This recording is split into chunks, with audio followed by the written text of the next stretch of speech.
Être démarré sur une petite remarque. Pendant tout le temps où le régime était tout puissant, les images qu'il transmettait et qu'il essaye de continuer à transmettre, ce sont des images à message tellement simples que c'est rudimentaire. C'est-à-dire que ça considère que le public, les gens qui sont censés regarder ça, sont tellement nuls qu'il faut leur faire du b.a.-ba sans aucune complexité. Il faut voter pour machin, s'il y a un vote.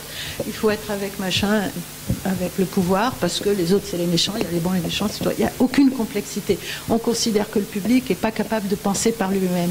Et cette révolution, qui, comme toutes les révolutions, comporte le volet révolution culturelle, et la révolution culturelle, c'est pas quelque chose qui peut revenir en arrière. Ça n'arrive pas que ça puisse revenir en arrière. Elle peut ne pas gagner politiquement, ou tout au moins pas tout de suite, mais en ce qui concerne le changement culturel, le changement des mentalités, le changement de la manière de voir, ça c'est du définitif. Il y a des artistes, je connais un artiste qui était artiste depuis avant la Révolution, et qui m'a dit tout d'un coup, j'ai compris que même si je voulais faire le portrait de Bachar, je pourrais faire comme je veux. C'est-à-dire, il pourrait y mettre toute la complexité de sa pensée dedans. Et ça rejoint ce que disait Hala. Il y a un changement radical. On peut penser soi-même. Juste un petit mot complémentaire.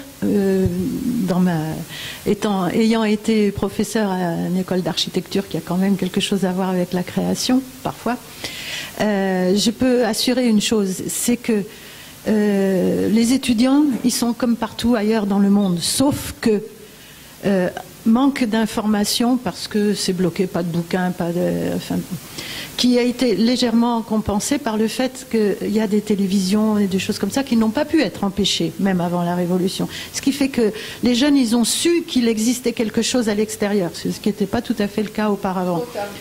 Tardivement, bien sûr. Et donc, ils ont su qu'il y avait quelque chose. Mais la structure même de l'enseignement supérieur, l'autre aussi, mais la structure même de l'enseignement supérieur est complètement sclérosée, mais totalement sclérosée. Et quels que soient les professeurs aussi, et comme les artistes d'ailleurs, quelle que soit leur qualité personnelle, quelle que soit leur culture personnelle qu'ils ont pu acquérir par ailleurs, ils ne peuvent rien sur la structure de cet enseignement sclérosé. Et le seul objectif des gens quand ils rentraient dans l'enseignement supérieur, c'est qu'est-ce que je vais avoir comme note, quand est-ce que je vais avoir mon diplôme et comment je vais pouvoir être fonctionnaire de Dieu sait quoi. Et tout était fait pour encourager ça. D'où une grande vulgarité, on peut dire, une grande veulerie où les étudiants, il faut être avec tel prof parce qu'il est plus puissant que celui-là. Qu'est-ce que vous aimez? Je vais faire ce que vous aimez. Aucun esprit critique. Pour répondre à mademoiselle, c'est que pendant la révolution, la révolution syrienne a été une ouverture sur le monde.